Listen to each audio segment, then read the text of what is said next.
तर धुळ्यामध्ये थंडीनं कहर केलेला आहे। आज शहरामध्ये किमान तापमान 6.2 अंश सेल्सिअस इतकं होतं। आता या विक्रमी थंडीचा परिणाम नागरिकांच्या जनजीवनावर होतोय। पुढच्या काही दिवसात तापमानामध्ये आणखी घट होईल अशी ही शक्यता हवामान विभागाने वर्तवलेली आहे। त्या नागरिकांना अधिक काळजी घ्यायचं आवाहन केलं जातंय। काही दिवसांपासून थंडीचा चांगलाच कहर मोठ्या प्रमाणात वाढलेला आहे।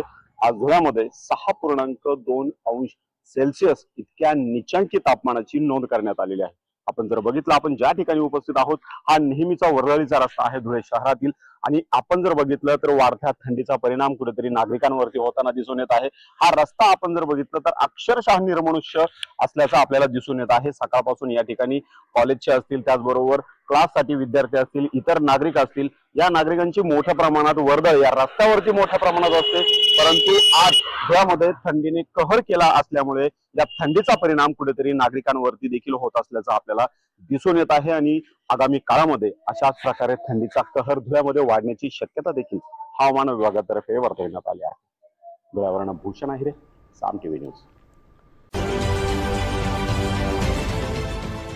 देश विदेशातील प्रत्येक घडामोडींचे लाईव्ह अपडेट मिळवण्यासाठी आता साम टीव्हीच्या सर्व सोशल मीडिया प्लॅटफॉर्मला लाईक, फॉलो आणि सबस्क्राईब करा।